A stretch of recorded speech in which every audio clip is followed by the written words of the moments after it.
All right, everybody, I'll give you a quick rundown of what we did today on the Baja bug. We went ahead and got this, we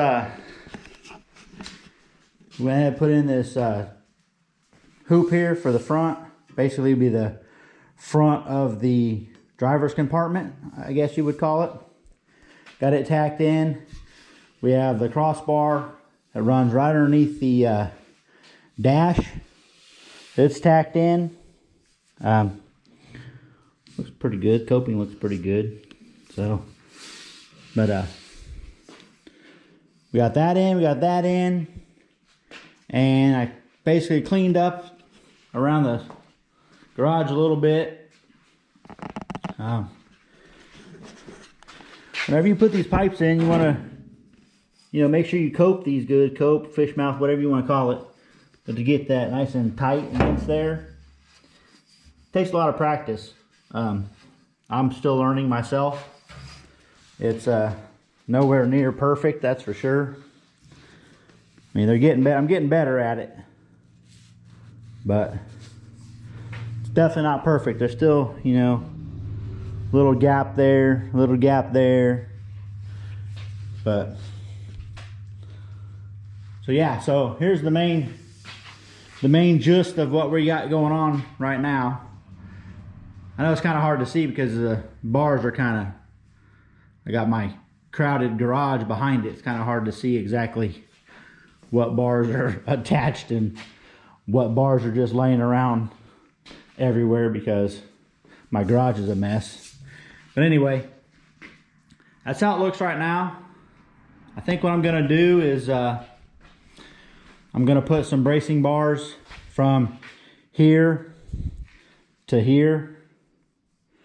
Probably at a slight of an angle, a little bit of an angle, both sides. And then I'll probably not put anything else right there because I don't really know where my box is gonna be located, because I'm gonna have the reverse pedals where they hang down from the top.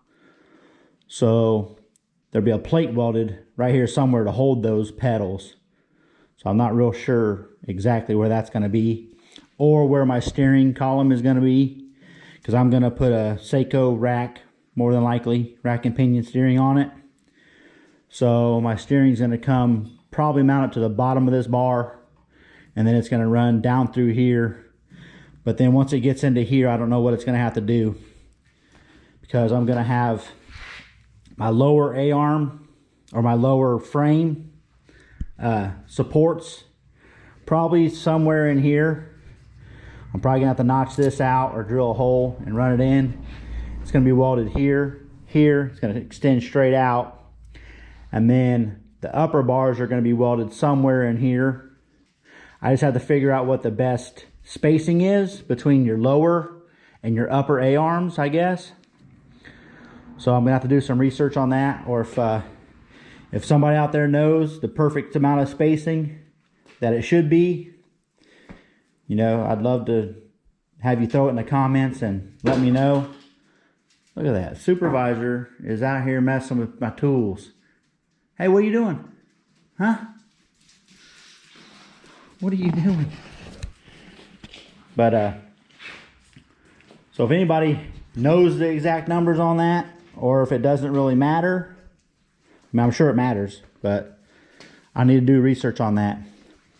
But I do know that a lot of people have the front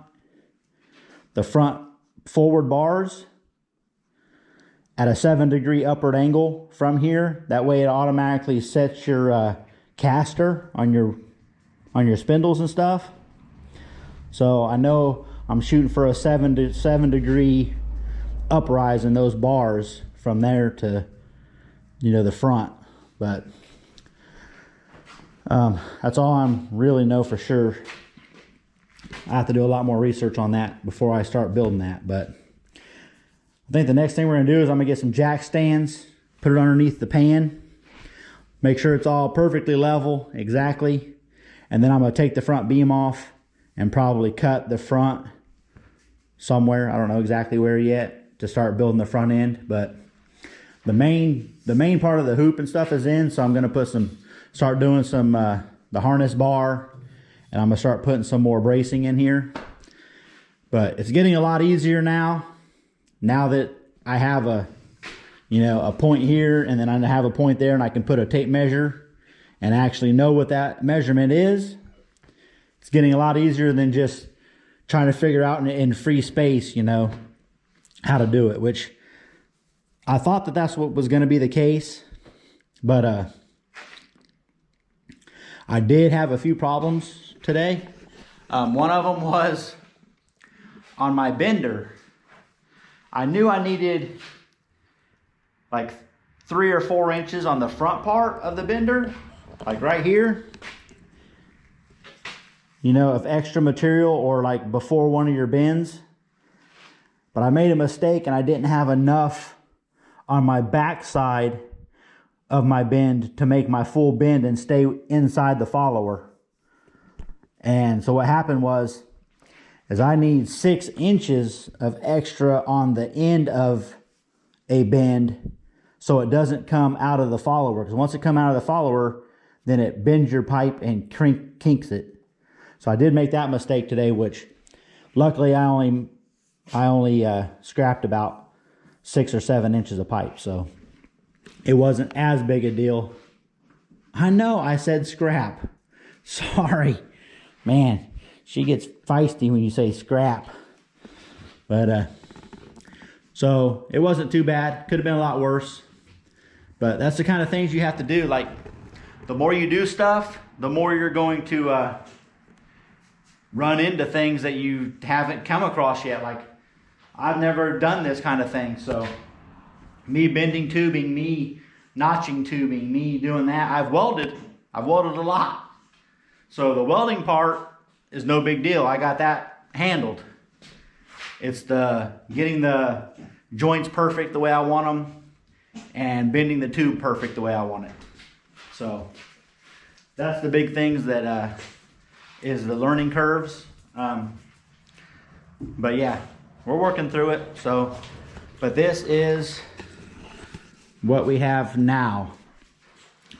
My next dilemma is I put the seat in, and the seats that I want to run, they collide with the tunnel, and then they stick out too far past this tube. So then the body would not actually go over without having to take the seats in and out. So I'm wanting the seats to be inside of this outer part of the rail. That way I can remove the body without taking anything off the bug. I don't want to take the seats out, nothing. I can just pull the body off. That's the goal. So I'm debating about cutting the tunnel.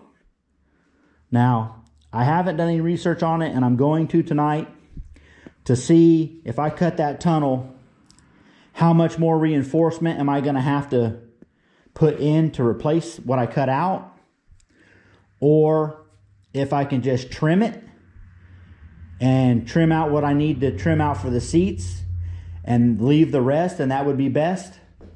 I'm not sure. So I know a lot of people that I watch that build these chassis, they don't have a tunnel, and it makes a lot more room on the inside to fit those seats and stuff in there.